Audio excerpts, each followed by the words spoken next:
Rio.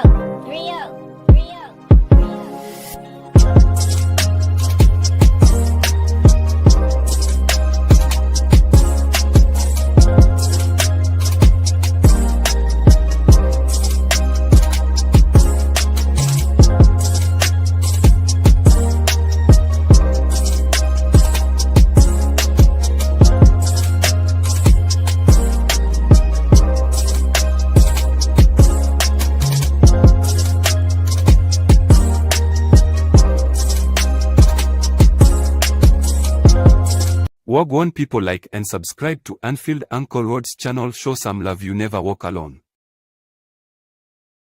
Good evening. Good evening, everybody, and thank you for joining me this evening.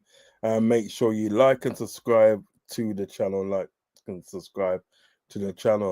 I saw there was big fun in North London today, Big fun in North London. And one person today that didn't have fun is my guest, which I'll be bringing very, very shortly.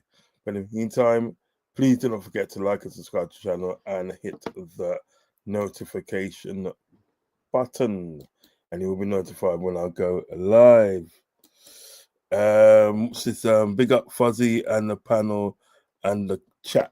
Big up to you, my friend. That is Mr. Joshi. I think that's how you pronounce his name. But without no further ado, I'm going to bring in my guest, Hot Fuzz. And I haven't spoken to this gentleman and for a good while. Might not be in a good mood because obviously he's a man like sport and what happened, the rest is history. But I'm going to bring him in nonetheless because he's great. He's great. Trust me. Great. So, Hot Fuzz, how are you doing this evening, sir? You're right with that I'm great. Even though that I'm not, say, like special, I'm still greater at the moment than my football club are. I've been to more I've seen more silverware be lifted Yeah. in my favour this season than my football club has. Oh my Um, gosh. yeah, and that was another red and blue team that lifted a trophy at Wembley this season, which was Aldershot Town and their non-league FA trophy. Um, Okay. so yeah, not only with Crystal Palace a red and blue team, Aldershot Town ended up doing it as well the weekend before. So I'm doing all right. My Yeah. club ain't doing all right. Um, yeah, I've tried every number in the book for therapists and emotional support groups to really help fellow United supporters and to help the people that work at the club. And it really does show levels, Yeah. between my club and your club. The Mm. day after the European Cup final, Liverpool Football Club announced their intent to sign Florian Wirtz. Their interest in Kirkez and their other fullback signing, Frimpong. Yeah. Jeremy Frimpong deal is pretty much done, and he's Yeah. a Liverpool player. And don't forget Alfred. United, in that same breath, say, "Damn! Well, guess what? We made 200 signings." Well, not people coming into the club, people going out. Another 200 people have lost their jobs. So we're not even in the same universe at this point. We get same planet, galaxy, solar, whatever. We ain't even the same universe Yeah. at this point. So Listen, yeah, I want to take you back. I want to take you back to that from when you found out that, right, obviously Ten Hag's gone, you know what I mean? And you found out Amron's coming in. Yeah, Amron's coming to your club. I want to take you back to your thoughts on obviously Amron coming into your club. mm. Well, with Amarim, it was sort of a case that at the time we were looking at bringing him into the club. Mm. Reigning league champions of Portugal, and really changed everything about Sporting's um, acumen, I suppose. They weren't really rating themselves all that highly before he took over, but those supporters, they witnessed him come in, completely tip everything upside down and take him from somewhere where you could probably say, I'll probably say where about Tottenham are in the Premier League at the moment. Not like league position, but as far as like a team or a Yeah, give me squad, 2 minutes. in terms of level of squad that they've got versus everybody else, you'd assume, oh well, just a top six contender, right? One of the big six. He took a Sporting Lisbon side from that sort of category and then just made them out and out just dominant force in Portugal. And he had to do it by ripping everything up and starting it again. Um, Seeing him come to the thinking, okay, so some radical changes are going to end up being made to accommodate somebody with a very different system, a very new system. And it's probably going to be a case we'll have to be patient with it. Now, being patient and sort of seeing, a very rocky road is something you can sort of say, well, temper expectations, but believe that we'll end up getting to the destination that we ultimately seek, that we have the ambition of getting to. But to sort of have this, Let me interrupt you for 1 second. Um, Carry on talking. Give me a couple of minutes. I will be back. But carry on talking. Yeah. yeah, there is. Sim basically come in with one level of expectations and then just deliver something else completely. It's not quite chalked up to what we were expecting it to be. We were not expecting an easy ride. We weren't expecting things to be this challenging. Like we talk about new manager bounces, Ruben Nistelrooy, played a very default, basic way of playing, but some of those players responded well to it. Looking at Amarim coming in, somebody who has quite strict, he's quite a strict disciplinarian. as far as a coach goes, and as far as how he wants people to enact his idea, his vision, his philosophy.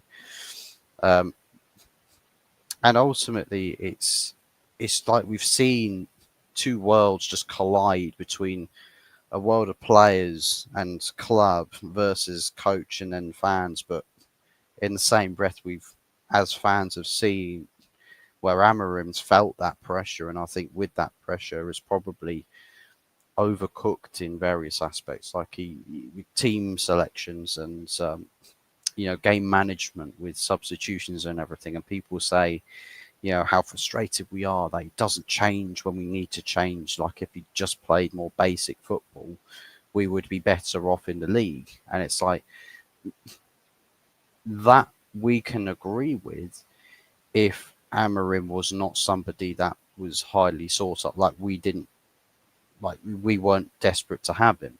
Like there's quite a few fans in the fan base that were like, yeah, Amorim would be a coach that I would get on the market. And the excitement from the fan base was there when he came in.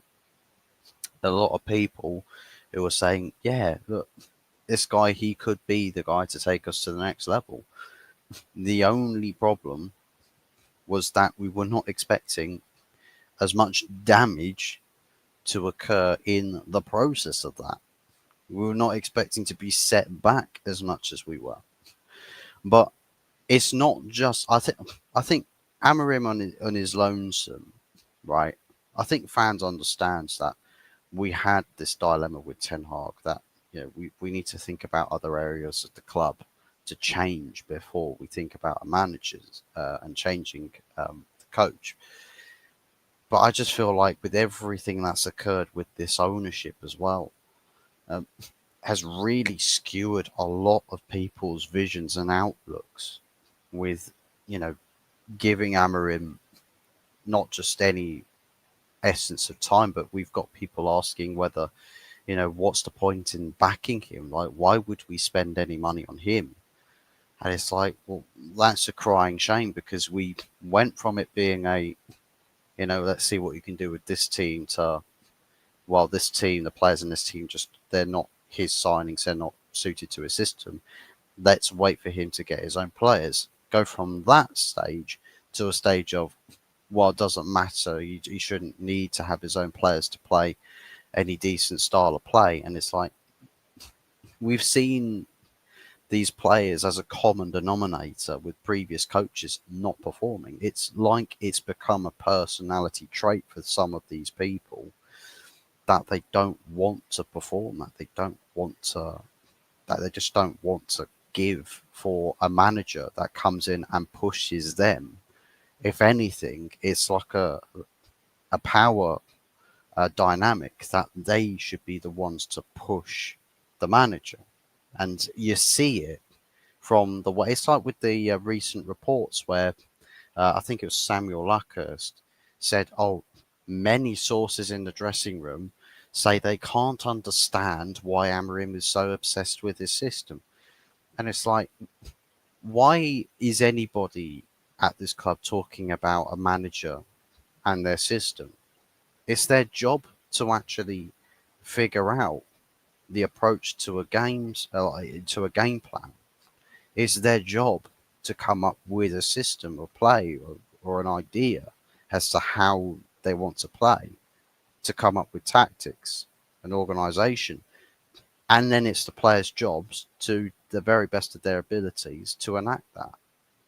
Why are we watching players leaking to the press about another manager, another system, another way of playing, another style, another everything? And the feeling is the same. The players don't change how they feel. They don't change. The players have not changed. Mentality is exactly the same. It doesn't matter the tactics. It doesn't matter the style of play, the patterns of play, the formation. Doesn't matter. Samuel Luckhurst gets the same goddamn message every time through leaked DMs or something, or through sneaky press releases for premiums to that particular outlet. Makes absolutely no sense to me. why we're still sat here saying, well, it should be the manager that pays the price for this. I think it really should. I think we should sack Amorim, but then give these same players that have been leaking to Samuel Luckhurst for the past 5 to 10 years about every other name under the sun. I can't understand why he's doing this. I can't understand why he's doing that. Well, here's a press leak to Samuel Luckhurst. Hey, if you're watching, Samuel, probably not. Maybe leak this to your press tabloids. I can't understand why the players can't give a toss. I can't go print that. Like Sir Alex Ferguson, stick profane words into his statement and then tells the press, go print that. Yeah, go print this.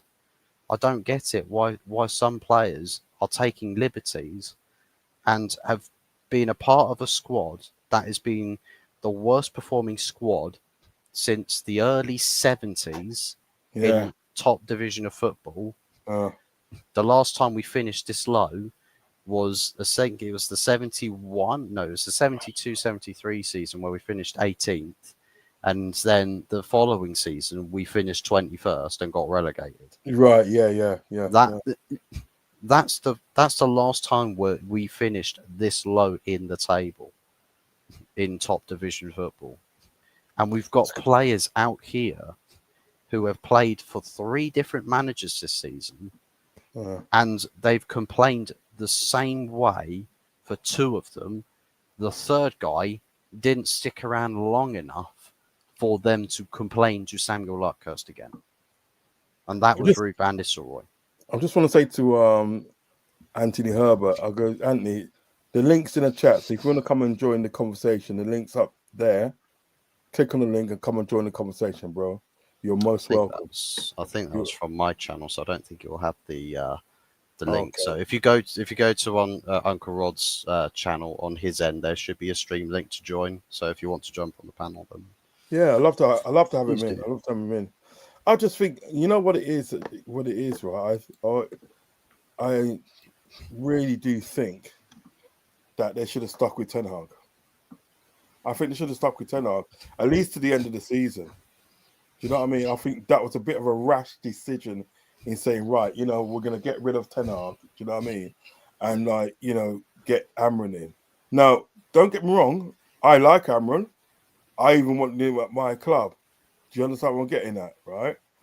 But I think what should have happened and what have gave you a good fighting chance is if you sort of said, right, you know what, next season we're going to go in a new manager.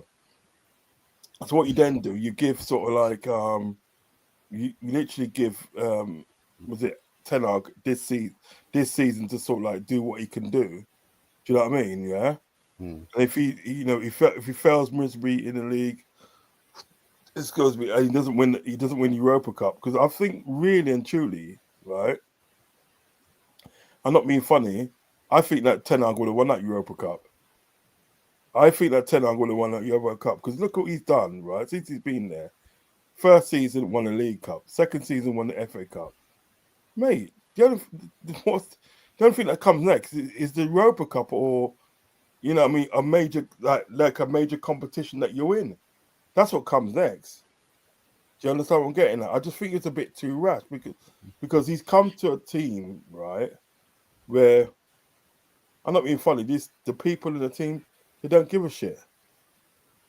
They don't give a shit. I think with the decision of Ten Hag, it's only we only really say about Ten Hag should have stayed in the essence of hindsight. The decision of sacking Ten Hag was because we needed to break a direction that the club was going, the trajectory of the season, because we were looming around the bottom end of the table at the time. And even though the points accumulation is better than what Amorim's attained since he's been here, we wanted Amorim to essentially come in to stop that cycle. But the only problem is that whilst banking on Amorim to influence that cycle, nothing changed in the patterns between the players in performances under Ten Hag versus playing performances under Amorim. The only person that at all had anything to say about breaking that cycle was actually Ruud van Nistelrooy. Because he didn't lose a game. I don't think. I think it was like 3 or 4 games he had. I think he drew once and then won 3. Yeah, I think he did in that time, and it's like, but with Ruud van Nistelrooy, that was definitely an approach that he had, which was very short termism. Like, it's just to get you across to a certain point, and maybe it would have been the idea to go from that point to the end of the season with Ruud van Nistelrooy, and then bring Amorim in the summer. But the board, and this is one of the things, is that with the board, the idea of bringing Amorim in is to back him, right? Is to give him what he needs to succeed. You know what system he's going to play. You have an idea as to what the approach has got to be. So you get to January and you don't really give him all the tools he needs to really stop the rot or slow it down.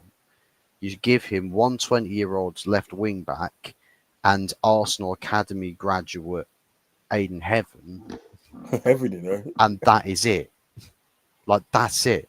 Get rid of like 3, I think it was like 3 attacking players, albeit none of them were really performing for the club, with Rashford, Anthony and Sancho. But you didn't replace them. You didn't have to go out and sign big bucks to get players in. Sign a loan deal. There were loan options. Yeah. Get numbers in, bodies in, to show we don't have the money to spend right now, but we understand that Amorim needs to try and get to the summer and try and get him to be able to perform as well as he can. But we've just seen excuse after excuse from the board to not back this manager, despite signing him to be a difference maker. So my question then becomes not so much about why did they sack Ten Hag. My question becomes, why did you sack Ten Hag to hire Amorim without actually understanding why you wanted Amorim? Yeah. So it to me feels like the biggest disconnect this season is the board do not actually plan on what they are going to do. It is all just, you read the first line of the first page and then assume the rest of the story in the book. Yeah. Right? Read the title, it's like you judge the book by its cover. That's what Ineos looked at when they thought, "Ooh, Amorim, young manager, really good at Sporting. Let's not think about why that is. Let's just put him in the driving seat in a sinking ship, and then not actually acknowledge it's a sinking ship, and then pretend we're shocked when it really goes all tits up." Yeah. Ravi's got a question for you. He says, question, what will United achieve by getting rid of Amorim when issues were there before the man was there? Wow. What will United achieve? A better league finish, and that is probably as good as it gets, because some of the players that were problems before will probably survive, and then they'll play a really basic brand of football, but then they'll get bored and they'll say, "Oh, well, this manager, he's not really, he's not really all that. I don't really respect him enough to really, perform for him." I just feel like, and I'll make this as like a made-up tabloid headline or something. Many players in the dressing room can't understand the board's ambitions as to why they sign a manager who's not very smart or very tactical. It's like, you can sort of read what's going to happen before it happens with this core group of players. And perhaps it's sort of the way in which we look at the situation as to, now we've lost that final. Now we've lost to Spurs. Now we can't really get any more embarrassed, like as far as how exposed this club is now on the world stage as to how bad it is. You can't hide anywhere anymore. So everyone knows you can't plaster it over. You can't do a little strip of plaster over a massive axe. You can't do that. You have to start it all again. Wipe the slate clean. Anybody that was there before, that's not been there for longer. Well, that's been there for longer than, say, 2 years. Goodbye. You've got to go. Or people that have not been performing. So the only people for me that survive at all from that squad are some of the signings we made in the summer, because at least they're actually the better performers on average per game. So that's Lenny Yoro, Mazraoui, De Ligt, Xerxes, and Degate. That's it. Everybody else has got to go. Seriously? Well, Dorgu and Pevin, of course. But yeah, everybody. Absolutely everybody. Got both goalkeepers, because it's incredible that we can have Andre Onana starting every game, making as many howlers as he's done, but Bayindir doesn't get any minutes. Well, it must be because in training, Bayindir is absolutely awful versus what Onana's doing in training. And some of the times this season, Bayindir, when he's played, he's had howlers as well. I mean, he's only really had one really outstanding performance, and that was against Arsenal in the FA Cup. And that's it. Most of that, I mean, Maguire maybe argues a case for staying for the sake of experience. I mean, he's, keep the captaincy off of him, and maybe you still continue to actually get good performances out of him. Lindelof, you can't rely on. He's gone. Luke Shaw is just an experiment failed, and for some reason, he seemingly still sneaks into starting 11s. And the crazy thing is that he stays injured for 90% of the season. I know. 90% of the season, but oh, how convenient it is that the only games he's fit and available for, that he's really ready to get stuck in for, are the most crucial games of the season, either for club or country. What's that? You got a World Cup or a Euros. Oh, Luke Shaw's magically fit again. He had 2 broken legs the week before. Now he can run faster than Usain Bolt. You now got a cup final. Don't worry, Luke Shaw, he'll be there. You best believe it. Like, we can't have that. What about the rest of the season? Mason Mount, £55 million from Chelsea. We paid them £3 million as a European Cup final clause. I know, innit? Like, what the bloody hell is this? And he's been injured for most of the season. One good semi-final, second leg game, and a game against Brentford are the only 2 performances since Mason Mount joined us 2 seasons ago that at all justifies any price tag close to that. It's incredible. And he then starts in a cup final despite not really playing much. So he's got to go. Yeah. Garnacho, attitude of a Cristiano Ronaldo, the talent of a Mark Albrighton. It's honestly, it's insane. Like, people will say, well, it's a shame that Garnacho's going because he's only 20 years of age. I'm thinking, but why are we taking for granted that because someone's young, they absolutely are just impugned from, being cashed in on being sold? It's like we try to make excuses for young players. People will say, well, Rasmus Højlund, he's still young, he's still a kid. I'm sorry, he's 22 years of age.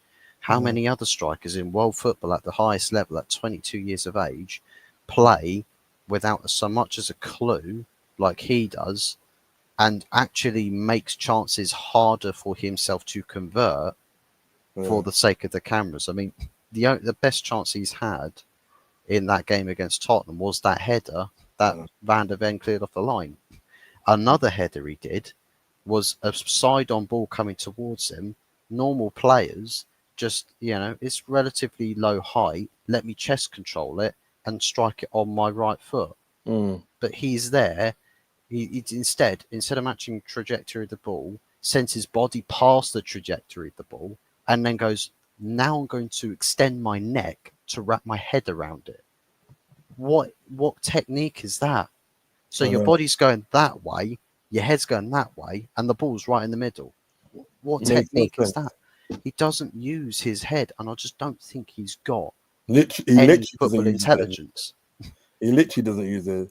But let's get through some of these chats. Yeah, Ganacho and his brother are toxic like Britney Spears, especially his brother leaking team lineup. That's not good, is it? It's not good. His brother has way too much to say. Like, don't get me wrong. The quotes he said about not playing in the final or having to wait for like the last 20 minutes, completely understand that sentiment when the players you got benched for, literally, you couldn't pay them to stay fit for longer than 2 or 3 games in a row. And you get benched for people that have only had 1 or 2 games that are good, that have been good in the last 2 years. Totally understand that. Totally do. But I mean, he's not been a world beater when he has had this run of games. I think he's had plenty of chances. I don't know that United will do better because getting rid of managers doesn't hold stability for the club. That is true. It doesn't hold stability for any club. Rabbi always says, Fuzz, thoughts on 3 at the back. Does that need to change? If that requires change, then you might as well change the manager, because the point of that back 3 being there is part of the system that you've recruited that manager for. So if Amorim's going to suddenly walk in and say, you know what, now I'm going to play a back 4, I'm just going to play a 4-4-2. What was it? I think it was Wesley Schneider or something. Comments about the system with Amorim. He's just like, well, no, they should not be hiring managers with their own unique systems. They should be hiring and recruiting players for the club, and then the manager comes in to play the club DNA. And it's like, okay, that's a reasonable call, because that's kind of what Real Madrid do to a degree. That's kind of what other clubs at the top end do. They have a distinct way of playing that the fans are familiar with, and then they hire managers that they best think suit that. And then they're just employing players, signing players, getting them in that they think are actually good in those aspects, and hopefully the manager can get a good tune out of them. For me, I just feel like with the way that you play or you set up, if you've got a manager that wants to do it a certain way, then there's no point in keeping a manager if you as a manager all of a sudden going to change because maybe someone else has got a better back 4 system than Amorim. Then you might as well go get them if you change. Okay, let's talk about this chap now. I'm going to bring this chap up. This happy chappy. This guy here, Pastor Codley. Pastor Codley. He done a thing the other night. The thing is about him, he said, like, I always win in the second season. And he stuck to his word. He did win the second season. Do you understand what I'm saying? What do you think? I mean, obviously, what do you think of his achievement? Obviously, take your United hat off and, just think of it as a neutral. What do you think of his achievement of like what he's done with Tottenham, considering today that like 17 years, this is the first trophy in 17 years, and it's a major honour. They've actually matched us with UEFA Cup, with UEFA Cup stuff. They got 3 and we got 3. Do you know what I mean? So what do you think about his achievement? Well, I think significant achievement in the sense of winning Tottenham a trophy for the first time in 17 years. I do feel like that there is perhaps a bit of overzealousness in the disrespect he does get. Whilst I absolutely understand where people are really like not happy with his performances in the Premier League, and that can't be understated. I think some of his style of play with the high line and everything was quite suicidal. and how open it plays at the back.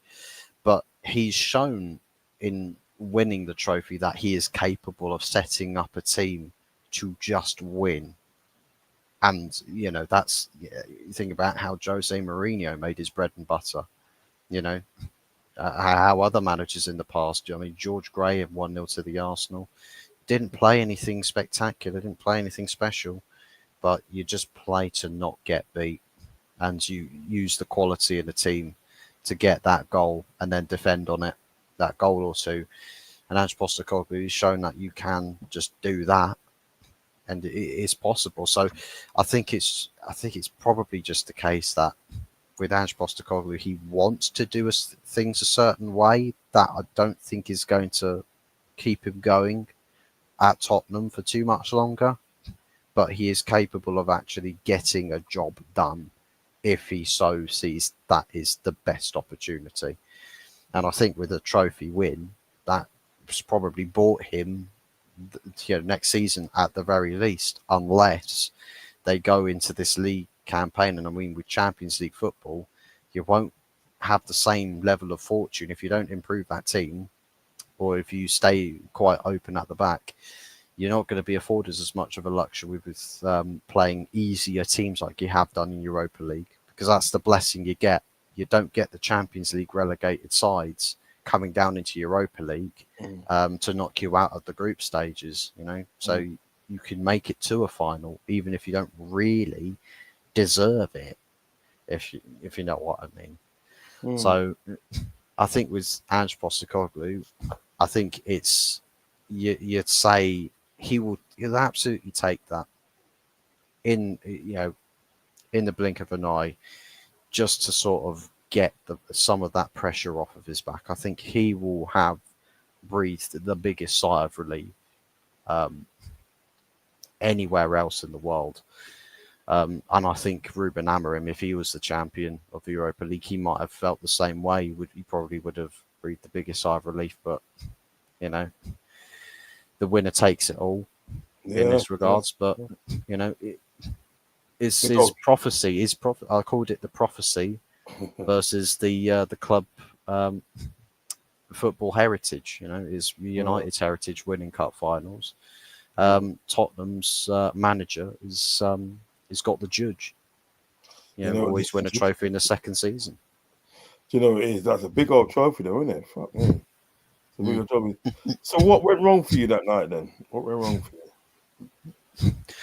Well, I think the team selection, featuring players like Luke Shaw and Mason Mount, and the midfield having a balance with Bruno and Casemiro playing deep instead of Manuel Ugarte, because one of the comments the manager made about this game was, well, I'm concerned about the physicality Spurs have. Well, surely if you're concerned about physicality in the midfield, wouldn't one of your more physical players in Ugarte, who's got good energy and good tenacity, be the viable choice to start in that position? You want a big name player in the team, or captaincy with Bruno. One of the things I'll say about Bruno is that his individual performance has absolutely sucked. And it sucked for several games because of this link to Saudi Arabia. Now, if you're a professional footballer and your current contract at United, and you've heard the phone call come through, hey, Saudi Arabia would like to offer you a deal worth £65 million, right, for you to go and play there. You're thinking, well, Jesus, I might have to think about that. Well, obviously he has been thinking about it, because his performance levels as an individual have dropped in the past three or so games. So I think individuals not turning up was a big factor. I think, obviously, as I mentioned with the team selection, not having the right setup of players in that team was a big issue. 2 wing backs instead of wingers, because where Spurs did all their attacking in the first half with 3 attempts, 1 on target, which was their goal, and that was it. They registered 0 XG for the second half of that match. They did not. The only attack they had was that ball into Solanke where he fumbled the bag at the very last and ended up, going out for a goal kick. That's the only time that they attacked in it at all in the second half. So Amorim should have noticed that straight away and gone, right then, I guess it's just all out attack. Off you come defenders in the wide positions. We need to stretch the play. We need to get. We've got threatening players, not such as Amad Diallo, who can play at the on the right hand side. Use him as the extra man to overlap and cut inside into dangerous areas. Bring another winger on in Garnacho who can play out on that side, cut inside, and be a danger from the wide positions. Open up the middle of the park. Put Xerxes in there where the pockets of space open up. He's good with finding, passing lanes through those small gaps that open up. So there's changes. So to cut across you, I was surprised that they brought Amon Diallo on. I thought to myself, well, look, you're trying to literally get a goal. Yeah, you're trying to get a goal, and you bringing on a defender. What's that all about? Yeah, I just think the whole game management, I think, is sort of like that feeling of desperation where it's just not working. So you start to feel like, maybe I should just make a change for the sake of it. Maybe that coin toss is all I need. And, it just ends up not working out at all. And, you end up looking more like a fool for doing it. So, I just think the game got away from Amorim, but very simple setup from Ange Postecoglou, and Amorim he didn't use his head. He didn't think about it. He didn't think as a tactician. He just thought, this is the way I want to do it, but my way's not working, rather than actually throwing the towel in on that and trying to adjust things around. He ended up not, it cost himself the whole match. Oh, stop it. Stop. Sorry. He just let the game pass him by. Yeah. He's just a passenger in his own final. Yeah, to be fair, right. We'll finish on this section by what I was saying, saying two things. Number one, is a message. Ravi said this in the chat. He said, thoughts on getting Cunha in general. That's one question. And the second question would be, what is the future for Amron? What is the future? Well, I think, thinking more cynically, hopefully not a repeat of Ten Hag in his summer, where, will he be sacked? Will he be given another shot? Of course, with the board, they reckons that it was a big mistake in keeping him. I think that they thought about it in a similar light, but felt like the same mistake wouldn't be made with backing Amorim as it did with Ten Hag. But I suppose the question they're thinking about is, how deep down this rabbit hole do we go with Amorim before we end up, if it goes even worse, that we'll be forced into a change? Will we be too far in setting up for another system, then bringing somebody else in that plays a different way, that we then have to then go back to try and sign players for a different style of play?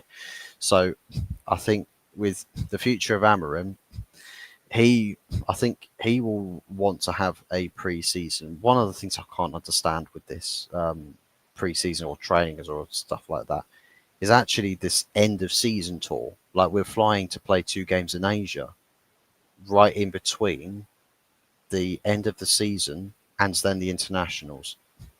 Where are the players getting their rest? Exactly. It's £8 million you're going to get from competing in this, from going there.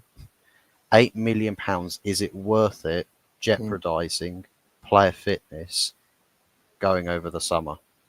To me, absolutely not. So Amorim, he's like, well, hopefully these players can be afforded some time off to rest and rejuvenate, and the board can back me enough to sign me players so I'm ready for the next season. So Cunha is one of those players that we're trying to work as the first signing.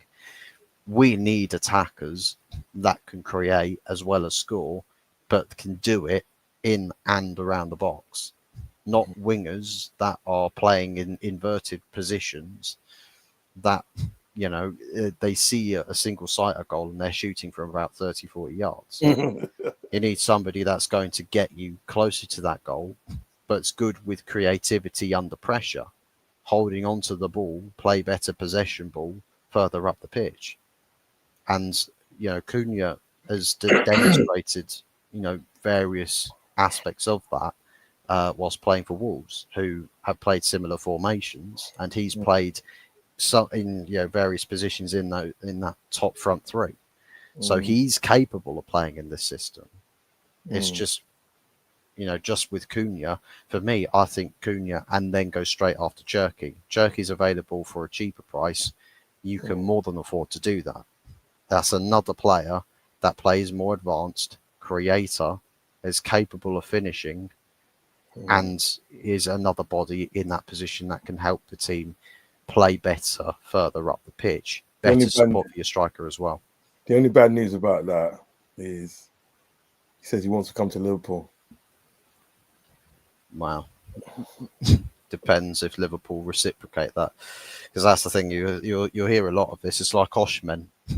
He really would like to come to United, but too many parties, intermediaries that don't quite feel the same, that same sort of level. Okay, let's talk about this. Let's talk about this guy here. Again, obviously, I want your neutral head on this one as well. You know what I mean? It's very important that I have your neutral head. I have to go and screw my biased head off.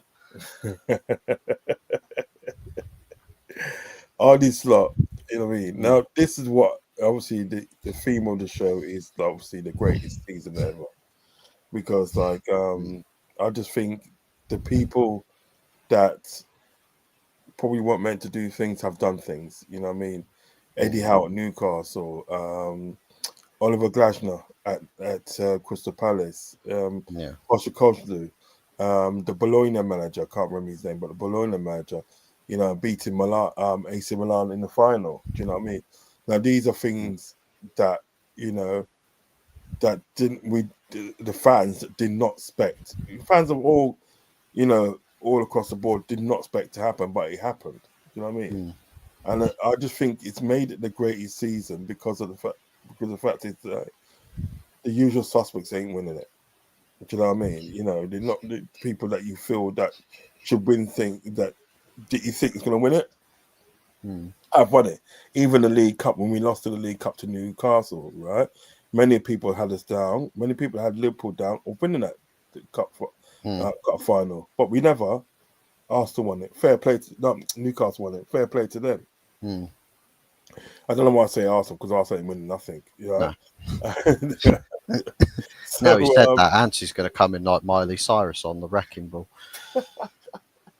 So do you know what I mean? It's been like that. So obviously, with your unbiased head, I mean, what's your feelings on Arne Slot's season that he's had? What's your feelings on it? With Arne Slot, I mean, if I were to play devil's advocate to the question about it being a greatest season ever with all of these different winners that you don't really expect them to win trophies and are breaking a lot of season, a lot of club records. You could also say the same about Claudio Ranieri from the 12th place when he picked them up and took them right to the doorstep of Europe.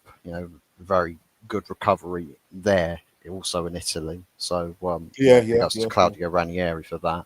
Is it Roma? Roma, yeah. Yeah. Thanks. So I think if I were to play devil's advocate with it, I do think that perhaps we could entertain the idea that from a neutral standpoint, or from fans of clubs where it's like they enjoy seeing other clubs that they don't usually see win trophies win them. Like, for example, I'm, for some of you loves football, I'm much happier seeing Sunderland come back up to the Premier League Yes. versus Sheffield United. I think a Tyneside derby back in the Premier League would be quite good to see. Mama Flossie would absolutely despise that idea, but for the sake of a football fan, I personally I think it is great. What was the great score in the end? I think it was 2-1. Yeah, because I remember I was on a stream earlier on, and one of the guys said that Sunderland scored and it's 2-1. It was like some guy called Watson scored. Do you know what I mean? But yeah. So that's just how I feel about that in terms of spectacles of football. But quite possibly the angle that we could also have about like Newcastle, Crystal Palace winning stuff is more. We speak about how disappointing the clubs that usually win these trophies have been, and how below standards that they have been, and that by their interpretation as to how they, upkeep their standards, that they have been, that their seasons have been failures. So, I think for the likes of Chelsea, Manchester City most notably, their season's been a complete failure, complete and utter failure. Manchester United, complete and utter failure. I mean, Tottenham was on the way to being complete and utter failure, but they've salvaged it with European trophy. Arsenal talk about, well, we're second place, so he's obviously doing a good job. Well, Mikel Arteta's still not won a trophy since he had another manager's team. He's still not got any closer than he has been already, and that's after City, the team they claim to not be able to beat, ended up dropping off. Somebody else just took City's place, namely Liverpool. And Arne Slot has managed to take a team with £10 million worth of investment in the summer with Chiesa, not play him, utilise some of the younger players in the youth academy playing here or there, whilst then, sort of reinvigorating that team, rejuvenating it, and is focused on just good performance. Plays slightly differentiation. Style of play is slightly different from Klopp, ever so slightly, but principles are the same. And they responded well to it. So they've upkept standards, they've upkept levels. I don't think quality-wise that Liverpool team, like when Klopp's last season that he was there, I felt like Liverpool were underperforming. I do feel like that they were underperforming. I think individuals in that team were starting to overstay their welcome a little bit. But Slot, with that sort of situation, has managed to milk out way more from the cow than was initially anticipated. I didn't think Arne Slot would be a Premier League champion whatsoever. I was thinking he would be top 4 candidate. He'd get that team playing a certain way. I just don't know if he's got the ability to coach it well enough to be beating all of the other big, top of the table teams. Big facts. But he's stuck to his principles. He's done things his way, and the team's responded perfectly well to it. So I think in various aspects, it's massive credits to Arne Slot. You could also say that perhaps it was a stroke of a stroke genius move from the boards, the people responsible for bringing him in, that perhaps saw that possibility, recruited him, thought this is probably the easiest transition to a manager from Klopp to another manager that we can probably have on the market. See, if they went with Amorim, for example, you might see completely different system, teething issues, definitely needs a bit more support with signings. Arne Slot, much more seamless. So I think there's more elements, more areas of credit that you can give for the appointment of Arne Slot with that. Now that we know that he's won them a Premier League, you know, and yeah, I just think definitely massive overachievement versus expectation, and I think if he gets the manager of the season, would be rightfully so. Yeah, yeah. I mean, it's you know, I'm not gonna sort of like lie. I thought the same way as you in the way of like an achievement. Do you know what I'm saying? I thought the way of you. 'Cause I never thought that he will win the league. I thought probably top five. I literally thought probably top five. I didn't rate him as highly as other people did. Do you know what I mean? Yeah, Mm. other people rate him very highly, but I'm kind of like you know starting to grow to him in some Yeah, sort of way. There's yeah, still sort of a lot of mistakes that a few mistakes that he's actually making. Do you know what I mean? But I'm actually growing to him. Really, I can't mm. lie. Do you know what I mean? I can't lie. I'm actually Yeah, growing to him. But like, I never thought in my wildest dreams that he was going to win the league. If you yeah. told me at the end of the day that like, yeah, Arne Slot was going to win the league this season, I'd be like, fuck off. Do you know what I mean? I would literally be like one of them because you might get me off. Mm. Yeah. Do you know Yeah. what I mean? So I was literally the way you felt. Do you know what I mean? Mm. Right. Let me just read some of these comments. And there is a report that Grealish could be leaving City. That's coming from Ravi. Mm. Also, Ravi says he says second season for Slot to see if he can deliver. Yes, I agree with that. I think if he delivers something, obviously next season, whether it be the league or Champions League or Mm. something like that, yeah, Yeah. I think then I'll be fully on board. I will be fully on board. Trust me, I will be fully on board. Ravi also says, I just can't see a solid plan for Ineos. Oh, they don't have a plan.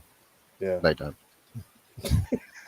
The only plan that Ineos have as to why at all they would consider staying at this club Yeah. is to do with the potential regeneration of the area. Because I mean, if they can find a way, I mean, it's crazy that that's what they're banking on, because they've not even secured the funds to make it a reality with Mm, the issues of like how they're going to pay for it, what's going to happen with that money, how it's going to be paid off.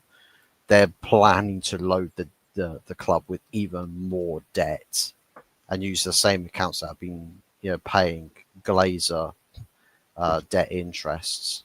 mm, They're going to try and use the stadium debts as use the same accounts to pay that off. mm, So ultimately would probably make us completely uncompetitive for the longest time. So mm, hence why Sergeant Ratcliffe has approached a job where he needs to spend money and immediately replied with, let's not spend money. Well, no, yeah. Jim, you can't do that. You have to spend money to compete with this team.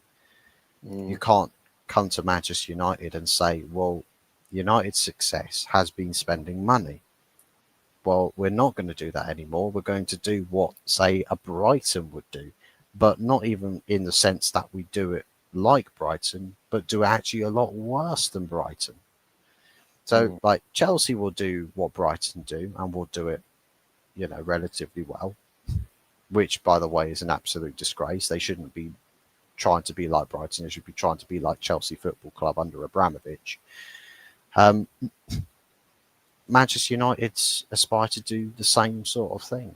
I just think you completely miss the target. Completely miss the target. mm, You're meant to be paying off the debt out of your own pocket, mm, right? You can do that. You can literally take money out of your own personal accounts, put it forth, and say goodbye debt. Improve the club standing with the financial situation. mm, Instead of that, he's come out saying, well, sometimes a debt's a good thing. Well, it's never a good thing in football. Never has been. With business, it's different. But maybe that's the biggest problem we've got. as he looks at Manchester United and thinks, "Ooh, business." Well, if that's the case, then we might as well invite Mike Ashley to join the crew.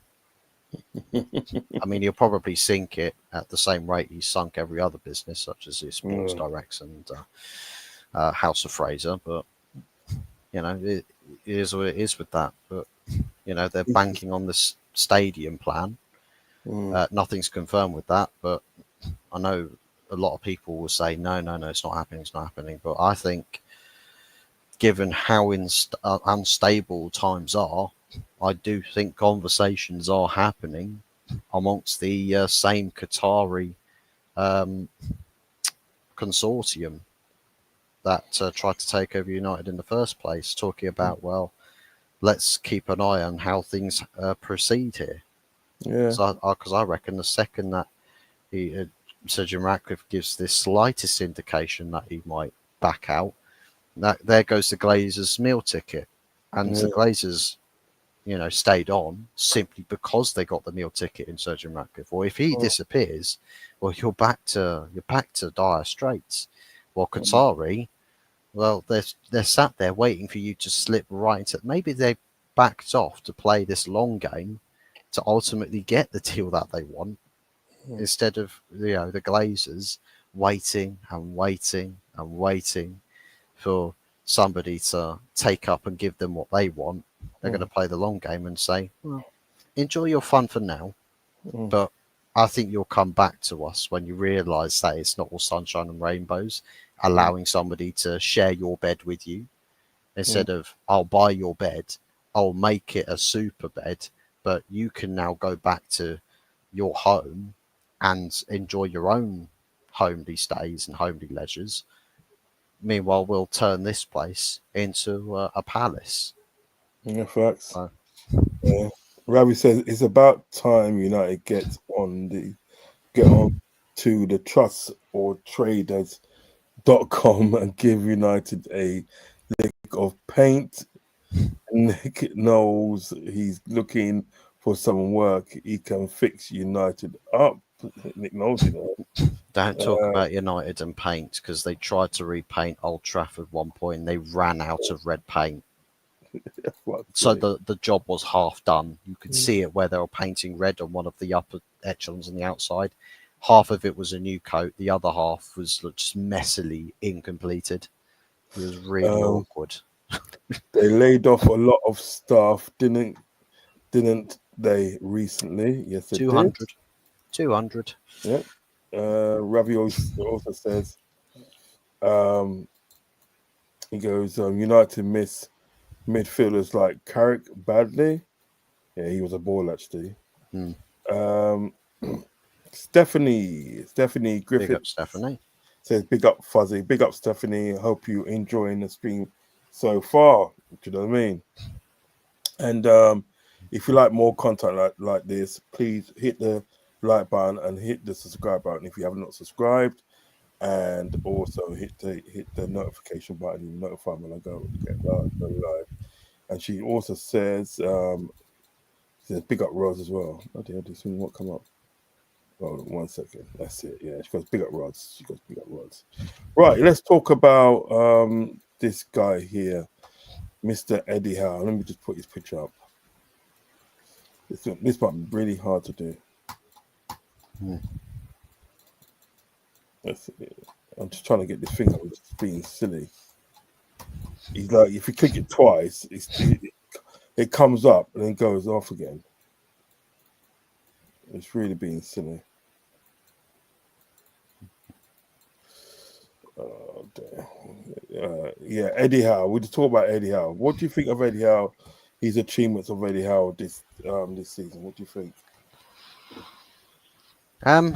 Probably by the wider scope of the game, probably is still a little bit underrated. I think Eddie Howe, he's not a tactical magician or tactical masterclass. I just think his approach to the game is a lot more straightforward, but it's very convincing. And I think the way that he handles the team, manages the team, and how he gets players invested in his system He's found a very good way of doing it, and I think with Newcastle, perfect club to be at. And I think with the fact that he's won a trophy with like Arnie Slot, next to no transfer business. I mean, the last signing that they made, I think, was something like Harvey Barnes or something. Yeah. And that was like, I don't think it was last summer. I think it might have been the summer before. So with minimal investment due to like, I think FFP or PSR or something like that, limited spending, they had to package Sandro Tonali's return from suspension as a new signing. But with Sandro Tonali's, presence, it's definitely improved standing with that midfield. One of the strongest, if not the strongest, midfield three, with Tonali, Guimaraes, and then Joel Linton in the Premier League. And I just think what he's had to work with, he's overachieved. I think in the league, you can sort of see where the quality in the team has come through. You can also see where there's other points in that team. I think with Alexander Isak up top, very good striker option.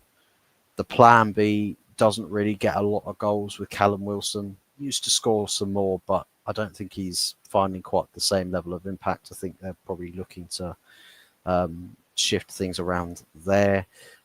Would be insane if they ended up getting someone like a Victor Gyökeres to go in there and play rotation with Alexander Isak. That would be jokes. That'd be madness.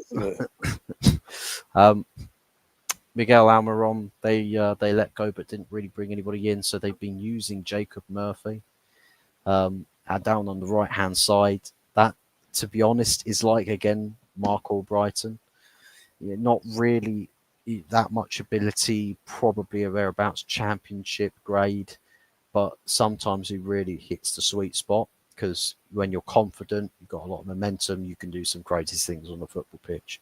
And that's just where I think Jacob Murphy is as a right winger. But the fact is that he can get players of low Premier League, higher championship level quality to perform in a team that's sort of mix and match with some better quality players here or there. I think is nothing short of really commendable. So they've got a really good partnership going on there. Newcastle Football Club, they just need to back Eddie Howe big time in the summer. Give him all the signings he needs to go from Newcastle, the European competition contender, to potentially upsetting the apple cart with the Premier League title race. Not to say that they should challenge to win it, but be up that end of the table so that they can think about their seasons the same way that Arsenal fans do. But at least with Newcastle fans, they'll probably be enjoying actually winning cups on the side. While Arsenal fans will just be like, but we've just chucked another 2 competitions in the bin and rode vibes through to the end of the season in the Premier League. So, yeah, I think definitely should stick with him, see how far that he can take you, but as long as he has the backing, because we've seen people call for his head when times get a little bit tougher. But sticking with him, he's it's not a bad season, that Carabao. It's like with the United season under Ten Hag, the first season, top 4, 3rd place finish, I think it was, and Carabao Cup. That's not a bad season at all. I think it's Conference League. I think it's Conference League qualification that you get at the very minimum, but then finishing in the top 4 as well for Newcastle. That is a very good season. Yeah, I think it's a very good season for them. Do you know what I mean? It's like, they're not known for winning things, are they? Do you know what I mean? Not in the modern game, no. They're not really known for winning things. So, when they do win things, it's just like, big Big up. Do you know what I mean for that? You know, and like, listen, they were the best team on day. Although they beat my team, listen, I cannot deny it. And they were the best team on the day. Do you know what I mean? Sometimes you just got to put your hands up and say, like, you know what, we got beaten by the better team. Do you understand what I'm getting at? Do you know what I mean? And I also feel not enough of that is actually done. Do you know what I mean? Not enough of that is actually done. It's just like people tend to sort of start moaning and this and that, especially if you're an Arsenal fan. Oh, mate, you'll moan about everything, won't you? Innit? Do you know what I mean? But listen, fair play to them. I've always liked Eddie Howe anyway. I've always had good things to say about Eddie Howe. Still, When he stays at Bournemouth. Yeah, Stephanie Griffith says 3 managers this season that are trophy drought busters. Howe, Glasner, and Ange. Great achievement by all 3. Yeah, I second that. Do you know what I mean? It was a great achievement. I'll be fair to you. I've got a lot of time for sort of that big Ange, to be honest. I've got a lot of time for him. You know what I mean? Newcastle are not standing still. They will attract players. Yeah, I feel so as well. Newcastle can't spend big because being watched closely after City and Chelsea transfer antics. That is facts. Big up Stephanie for that. You know what I mean? Yeah, keep the comments coming. Now Sunderland are back in the Prem. They will look to take some shine off Newcastle. I'm not sure if they will though. They'll be looking to do it, but I'm not sure if they will. I think Newcastle's got like a settled team. Right, Ravi's got a question for both. Do you rate Newcastle defenders? I'll go first. I do. I think the defenders are good.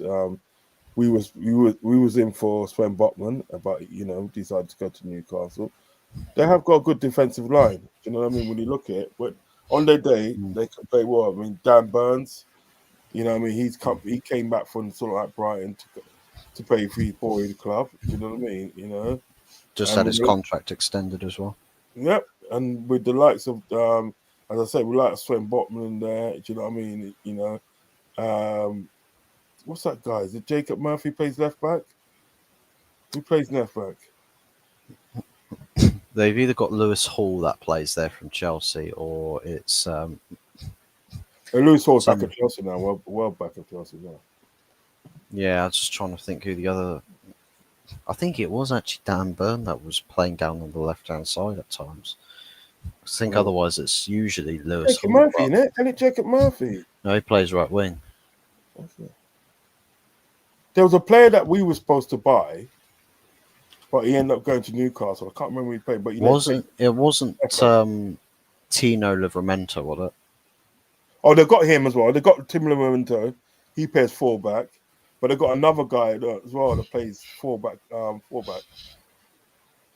I think Livramento is like a right back, isn't he? He's a right back, but then he got sort of like you've got the left back. Wasn't Matt Target, was it? Or Kieran Trippier? He's more midfield. Matt Target, I think, was former Aston Villa left back, moved to Newcastle. What we were thinking, but I do rate the defense. What do you think of their defense? Yeah, I think defense. I think Fabian Schär is probably an outstanding weakness there. I think he does rely on the other centre backs to sort of bail him out of trouble sometimes. I think on the ball he can be a little bit suspect. So I think a couple of times where I've not watched Newcastle, I've seen him put a poorly placed pass several times in very, very dangerous areas. So I think as an individual, he could. I think sometimes he can put Newcastle into a spot of bother. But I think as far as a contingent, like a setup, a system there, they do have a relatively good back line. I think it gels well together, performs well, and with the idea that they play for each other, there's not much more to be said about them other than they do a good job. And so that's all you need at the very least for a centre back contingency. Just turn up and do a good job. Stephanie says I have 20/20 vision tonight, but it's fair, but fair it will be 21/20 next season. I can't see anyone stopping Liverpool. I love you. Big love goes out to you, Stephanie. I love that. But I take you all United fan. Yes. Listen. At the end of the day, Liverpool and United are the only teams in England that can stand up against other teams, against other countries with their trophies. Do you understand what I'm saying? So, like, we are the most successful clubs. Two clubs. We are the most successful two clubs. Although that Liverpool's just ahead of obviously Man United, but we still are the most successful clubs. Do you know what I mean? And you cannot get away from that. Do you know what I mean? And that's me saying that as a Liverpool fan. You can't get away from that. We are the most successful clubs. When they look at when I was a wee lad growing up, the teams that people supported, do you know what I mean? Was Liverpool and Man U, Liverpool, Man U, Liverpool and Man U. It was that. Do you know what I mean? There wasn't really a lot.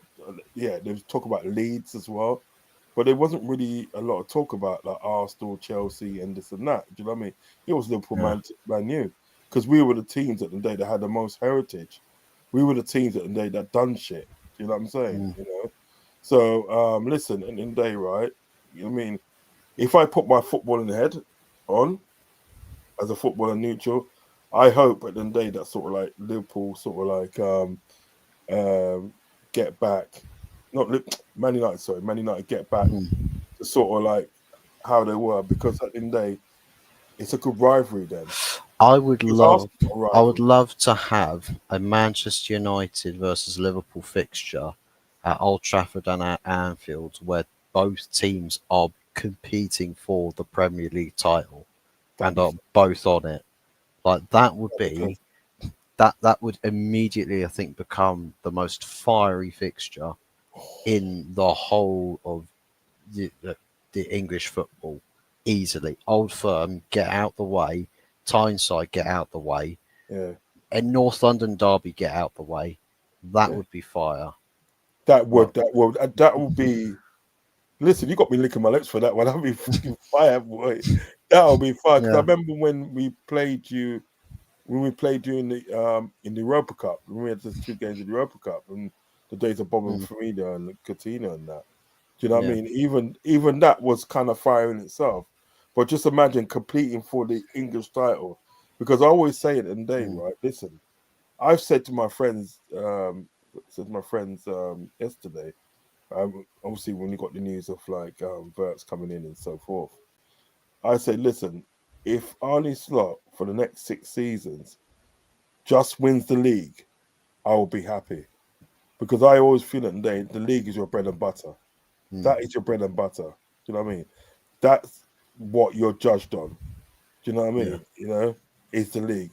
And I think what it is with the English, we really take the league seriously. Do you know what I mean?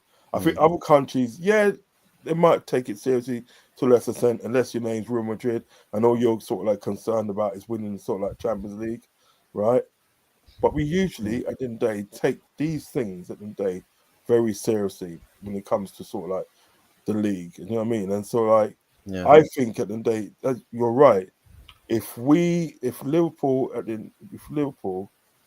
and Man United, whether it's at Old Trafford or whether it's at Anfield, right, was playing for the league, do you know what I mean, right? And like the league was deciding that game decided who was going to win the league. The whole world stops, my friend. The whole world stops and watches that game. I'm telling you, the whole world stops on that game. That'll be so amazing. Ravi said, question: do you rate Nuno and can keep improving Forest? What do you think of Nuno? I think so. Yeah, I think that Gary Neville can't stand seeing an owner have passion, so he's got to shoot him down rather than commend him. Because otherwise, if he commended the owner showing passion, the Glazers might get a little bit hot under the collar and think, "How dare you talk so positively about him, but not about us?" So yeah, I think with Nottingham Forest, just keep heading the direction you're heading in. I think you've struggled a little bit at the tail end of this season, probably just running out of steam a little bit. But as far as how you've set yourselves up, really hard to beat, and take advantage of situations in games, and use a bit of that quality. I think as long as you make the right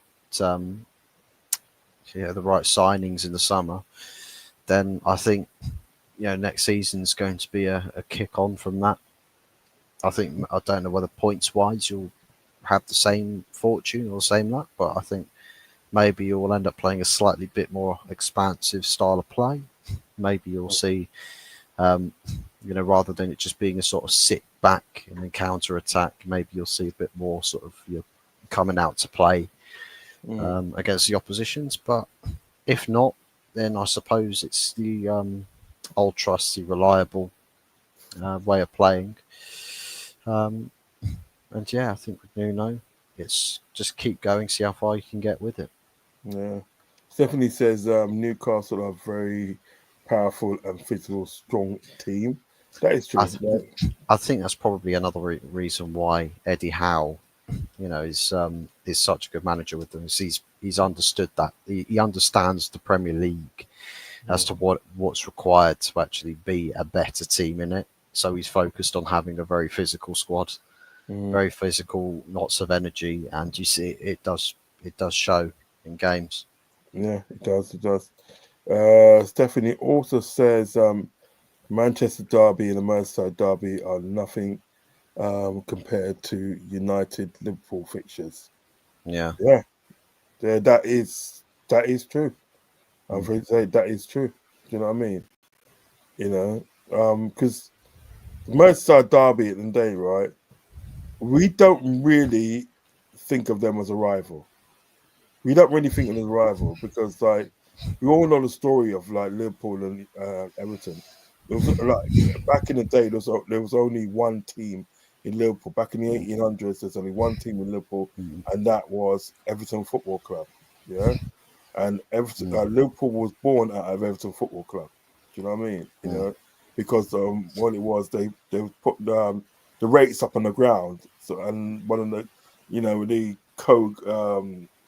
one of the big wig guys in the organisation said, "No, I'm not having that," and he just broke away and formed his own team, and it was called Liverpool. And we used to literally, when we first started in 1892 and upwards, we used to play in blue and white. Do you know what I mean? So no, the Liverpool and Man United fixtures at the day, that's up there.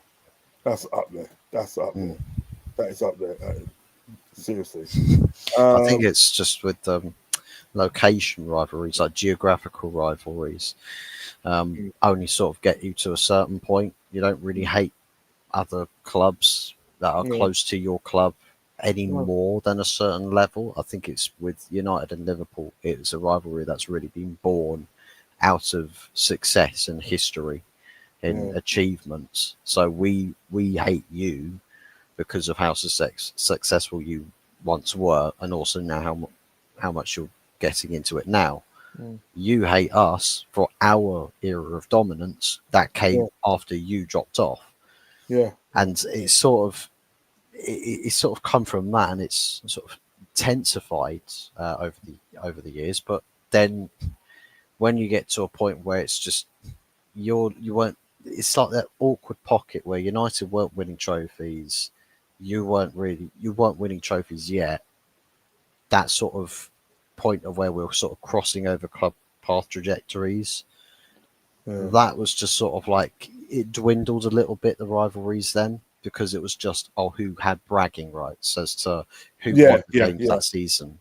But now you're bringing trophies back into this conversation as a talking point with this.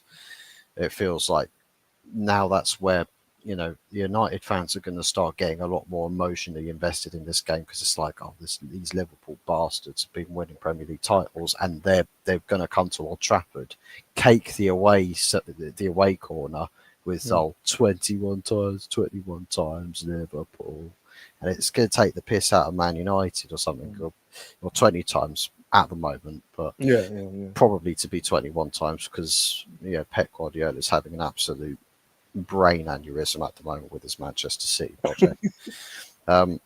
So well, did you know that? I'm sorry, but he saying to the media, if I don't get a small squad, I'm leaving.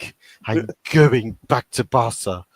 I'm like, sorry, we're not going to take you back at Barca, because we've got somebody who's winning league titles with us at the moment. He's done trouble, didn't he? He's done trouble, didn't he? He won the league and he won a couple domestic of treble. Could have been a quadruple, if not bottling it to Inter Milan. They that had was the a good winning. game, though, wasn't it? Did you watch the game? Yeah. It was a good game. It was a really good game. Good tie. Good tie. The first leg was like 2-2 as well. That's got to be one of the best sort of like 3-3 ties in the Champions League for a while. It's really good. Both clubs have a worldwide support and have always generated our own wealth. Only difference is our owners rob and waste our wealth. I can go with that, Steph. I can go with that. If you don't mind me calling you Steph, I can go with that. That's spot on. I don't think Wolves and West Ham are dancing like John Travolta with relegation. They are just a not really improving. Yeah. I think Wolves have got a really ideal manager link up there. It's just He's whether pulled the away board's from actually. it. Yeah, I mean, at one point, the most informed team in the entire country. Yeah. I'm thinking, well, Jesus, where's that come from? But don't let losing your better players like your Cunhas as such, dissuade you from trying to get in, top quality players as well. Because if you do that, carry that form over into next season, Wolves will probably finish top half of the table. Oh yeah. The thing is about they're bound to pick up a good few bob from Man United for Cunha. So this will invest it back into your squad. Ravi says, Rodz, next season I really want to slap Arsenal like we used to do with Marley and Co. Yeah, I want to murder them next season. I want to terrify them. Seriously, I want to terrify them. Ravi says, Rodz, Fuzz, I'm not sure if Cisco is a good deal for Arsenal. Seems very poor when they need a goal machine. Yeah, well, let them have him in it. Let them have him. I don't care. Let them have him. That's a Mikel Arteta thing as well, by the way. Isn't it? Let's talk Otherwise, about this. it would have gone Gyökeres. I think Berta wanted Gyökeres, but Arteta was like, no, I want Sesko. Okay. Yeah. We'll see what happens. Let's talk about this lucky chappie, Oliver Gardner. He's come in, and to be fair, he's done well with Crystal Palace, hasn't he? He's done well, and like his achievement to win the FA Cup. When I thought that they was going to lose it. I thought they was going to lose it, but they've come in and he's done a madness. And like the Eze, he wanted to move this obviously this season. He didn't get the move. He said, you know what, I'm just going to buckle down and work hard. And he has been literally amazing this season. Do you know what I mean? Yeah. What's your thoughts on it, brother? Yeah, I think with Oliver Glasner, it's definitely one of those that's I'd say it's quite an interesting story with Glasner, because I think during his playing career, I think that got cut short apparently due to him as a player retiring early due to having a brain bleed. Really? When he was in when he was at like a hotel before like a game or something. I don't know if it was before or after a game, and whilst the team were doing something, he was in his hotel room, but he had a bleed on the brain and had to retire early. He had life-saving surgery, and after a while wanted to get back into football, but obviously couldn't play ever again. After being told by doctors, you're never going to play again. You had to learn how to do everything again, such as walking, talking, all the basic bodily functions. Just learning how to do everything again. And to go from that, I think if it was actually Ralph Rangnick that gave him the opportunity to get into coaching. That I think it was the what was his name? The guy from the Red Bull group. Or was it Red Bull? Yeah, the CEO. Oh, that's something, isn't it? Peter Vogel. I think it's Peter Vogel that first gave him the opportunity to get involved as a sporting director. That's back in 2014-15. But then to get into management, he spoke to Rangnick and was like, I'd like to give it a shot. And Ralph Rangnick was like, absolutely, I'll get you that opportunity. And I believe it was, became assistant coach to Roger Schmidt in the first team at RB Salzburg. And then from there onwards, didn't follow Schmidt to Leverkusen, and then was appointed. His first appointment as a manager was back in a former club, Reed. I can't remember how you pronounce it. Because then he went on to Lask, and then Wolfsburg, then Eintracht Frankfurt, and then the rest is history. I used to live near there, So he's had his own story, very convoluted story in football. So he's had his own tragedies that he's fought back from, and at least that's what I believe. I don't know if it's true, whether he actually had all of the instances as to why he retired from football early, but his coaching stories, something of a comeback story. And now he's a champion at Crystal Palace. I think he's properly taken off. Yeah, I like that. It's a good story, isn't it? It's a good story. So obviously we're gonna big up Bologna. We big up Bologna because they won a trophy when everybody didn't expect them to. They beat Milan in the Coppa Italia final. You know what I mean? So they got I think one of their first trophies as such.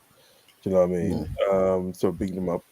Obviously, just before you go, give me three answers to this one. Right? First one, who's your best player of the season? Yeah. Second, who's your flop of the season? And who's your surprise of the season? Is flop and surprise of the season also players, or can that? Yeah, players. Yeah. Okay. Wow.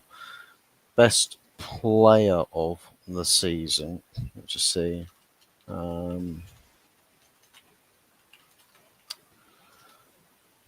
Let's see what the top scorers of this season are. No, in your opinion, it could be any team in the Premiership, but this is in your opinion. What you feel? I'll probably have to say Mohamed Salah. Okay. I'd say Mohamed Salah, because I think coming from a place where he's come from, especially last season, I think a lot of people were sort of teetering on the edge of just go Salah. Like you've created your legacy here, you've created history, you've achieved special things with us, but now's the time for you to move on with this whole contract situation. I think he signed his contract extension late in the day in the summer, and then has just absolutely taken off again this season. About 28 goals in just the league alone. Um, 18 assists as well. So this guy has got like 46 GA this season, 22% goal conversion, 47% shot accuracy, 117 minutes per goal. One of the best goals to minutes ratios, literally 1 minute more than Alexander Isak, which I think also is probably a very close second for that best player of the season. But yeah, I think that is probably, I mean, he's top of the list for assists versus everybody else. Yeah. No, yeah, the next second place top assister of the league was Jacob Murphy with 12. So Mohamed Salah's just completely dominated the individual stats Yeah. right the way across the league. So he's the best player. Biggest flop of the season. Oh, Jesus. I mean, you could probably easily pick anybody out from the Manchester United squad. That's possible. I think Heung-min Son, you could say, potentially. I think his goal involvements have been, very, very low versus what he's previously done. But yeah, it's difficult to say. I'll probably say actually Rasmus Højlund. From his previous season, I think it was like 14 goals in all competitions that he got, to pretty much not really scoring anything this season and just his overall game regressing. But his age profile, usually you attrition that to a guy that's in his 30s and is slowing down, that you start to see them regress a little bit. But with Højlund, he's young and already regressing, which is just ridiculous. Worrying. You shouldn't really have that for a younger player. And it's not caused by an injury either. It's just his own application and not really using his head in the right way. And that's where the biggest flop for me has come from. And the biggest surprise, if I were to give one, maybe, I don't know, Beto at Everton. Yeah, I think Beto. I think under David Moyes, since he went back, I think between Beto and Jean-Philippe Mateta, I like him. I think some of those players probably a bigger surprise, just simply because Beto first half of the season under Sean Dyche, everyone's like, oh well, Beto's just another name on the team sheet. Like nobody really cares about him. Nobody thinks he's going to do anything. David Moyes comes in and immediately becomes one of the most informed goal scorers in the league, and then starts, generating interest from other clubs. So all of a sudden, immediately, people are just like, "Oh, what about Beto?" So he's definitely one of the bigger surprises for me. If I was to give another couple of names, Chris Wood at Nottingham Forest. Yeah. Previously from Burnley, didn't think he was all that special from Burnley. Went to Forest first season. No, not really that impressed. Second and third, I don't know how many seasons he's been there for. I think it's been 2 or 3 seasons now. But this season especially, I mean, 20 goals in the league, 3 assists, only missed 2 games this season. And that's 20 goals from 65 shots. So it's a 31% goal conversion, which is very, very good. And that's what you expect from a striker. So I think he's been a very, very surprise achiever for me. So yeah. I would go for player of season Eze from Crystal Palace. I think he's been awesome this season. As I said, he was that player that didn't get the move that he wanted. He wanted the move. Do you know what I mean? And he didn't get it, but he buckled down and he worked hard. He just put that at the back of his mind. He just worked hard, and he's been phenomenal this season. I mean, he was instrumental in obviously them winning their first FA Cup. First trophy. Do you know what I mean? So I think he's done an awesome season. So that I will actually put him at my player of the season. Flop of the season, Odegaard. Odegaard. Yeah, he's a flop of the season. I just think he's been poor. He's been poor for a couple of seasons, to be honest. Yeah. But especially this season, he has been poor. Do you know what I mean? Yeah. So he has to be my flop of the season. And as you said, sort of like, surprise of the season, there are a few players. You know what I mean? As you said, there's like, Beto, there's Mateta. I rate Mateta. There is Ryan Gravenberch. You know what I mean? That's come in and like playing in that position of like a DM sort of like, and he's done well. Do you know what I mean? Yeah. Livramento, him as well. Do you know what I mean? He's gone to sort of like Newcastle, and he's done very well. So there are a range of players at the day that sort of like that. On the other show, I gave Gravenberch, but when I start thinking about it, I can't actually give you one. There's quite a few. Do you know what I mean? So, but if you pin me down, I'll have to say it's between Gravenberch and Mateta. If you pin me, Yeah. you know what I mean, I'll have to have them two guys. You know what I mean? Yeah. So how so good the season has been. It's been a very good season. And like I've enjoyed every minute of it. Do you know what I mean? I know we won the league, and that is a big bonus for it. But like I think even if we didn't win the league, it would have been a special season anyway because of like what's happened around us. Ravi says, "Are you boys looking forward to Bruce Lee's cousin Burnley coming back in the Prem? They will be." He's so for a cute. team that will just go back down again. Yeah. Last comment of the night. Namreri should start over Odegaard. Don't see how Odegaard is captain. Yeah, he's stealing a living, mate. He's stealing a living. I put that in Lee Gunner's chat. I goes, Odegaard's stealing a living, mate. And he is. Stealing a living. Listen, Hot Fuzz, thank you for coming on tonight. It's been awesome. It's been really good tonight. I've had a really nice chat. Do you know what I mean? Hopefully we can do this again next week. Do you know what I mean? Yeah. Could you let me know what you got coming up on your channel and stuff, and what you're going to be doing? Well, tomorrow is last day of the Premier League. We're playing Aston Villa. So yeah, it was meant to be more of a preview show to the game yesterday, but because it's just such a meaningless game for United now, it's just I've pretty much spent the whole show just propagandizing people to hate the Glazers and Ineos. Hopefully people go and join in the protest tomorrow afternoon.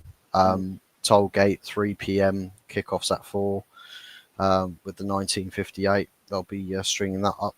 I'm hoping, I know it's not going to happen, but I wish it would, that Old Trafford would just be completely empty on the last game of the season. Mission statement to the ownership, like, listen, if you're going to piss around with us, we'll retract our support, and you can enjoy not having as much of an income and watch you struggle from a distance. But yeah, Aston Villa, the easiest win of their lives tomorrow, I think. Yeah, they're chasing Champions League. It's a must-win for them. So, yeah, as far as tomorrow is concerned, whether I'll just go straight onto the Sunday night takeaway show if that happens. Yeah. I still need to do my match predictions for the predictor thing, which I think we'll probably cover that next week on Wednesday. For the good, the bad, and the ugly, and I'd imagine that we'll be wrapping up season 2 for that very soon before starting in season 3 towards the tail end of the summer transfer window. So yeah, a few things coming up, probably dependent on what happens. A show on the Monday just to sort of go over as like a seasonal review, just to get that out of the way.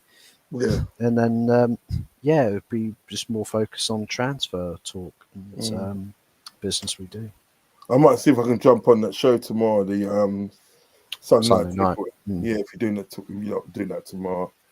I said we're gonna jump on. I'll send Tony a message. Say look, Yeah. on league, I'll jump on. You know what I mean? Because I've got a lot of time for Tony, mate. Got a lot of time for him. Lovely guy. You know what I mean, a lot of time for him. Yeah. So listen, I'm gonna do a watch along tomorrow for the game because obviously we're gonna lift the trophy tomorrow as well. So to watch along for that. Then I've got the thing coming up next week. Might do a watch along for the UEFA Conference League. Might do a watch along for that. You know what I mean? And then as you just said, and it's just gonna be transfers, isn't it? Transfers and that. Do you know what I mean? Because the football's gonna be finished till July. You know what I mean? So it just be transfers and that. So yeah, stay tuned. But make sure you go and like and subscribe to Hot Fuzz. It's Hot Fuzz 44. 44. Yeah. I nearly put a number out there, so I just wanted to get your direction on that. Make sure you like and subscribe to Hot Fuzz 44. He does some brilliant content on his channel. And listen, you know what I mean? He may be a Man United fan, but I'm going to hold that against him. Because as I said before, we are the most successful clubs in English history. You know what I mean? So it means when these Arsenal fans start chatting off their mouth and Chelsea fans start chatting off their mouth and City fans start chatting off their mouth, remember, we are the most successful clubs in English history. Watch out for Tottenham fans. Huh? Watch out for the Tottenham fans now. Yeah, well, yeah, they can't really talk. I mean, fair play, you want a thing in the head, but you can't talk. You know, you don't come in this conversation. Do you know what I mean? But like, they still got a long way to go to even touch what we've achieved. This is what I'm talking about. What we've achieved, they've still got a long way to go. Do you know what I mean? Man United has got 3 European titles. Yeah, City've only got 1. Chelsea just got 2. Yeah, and when do you think at the end of the day they're going to win the next European title? Really, like major European title. I know, like you got like UEFA Conference League and Europa Cup. You know what I mean? Yeah, I'm talking about major title, and that's a Champions League. Yeah, being champions of Europe. You can't see that for a long time with Chelsea. So, listen, I just have to always say to them today is like, we done it. We won these titles at the day, right? Organically, we won it organically, right? We can't say the same for you. You had a sugar daddy that's giving you so much money and said, right, there you go, buy what players you want. Not going to hear it from you, but yeah. So guys, I will be back tomorrow about 10 to 3 with the start of the watch along. Hot Fuzz, that's what the ladies call him. Hot Fuzz in there.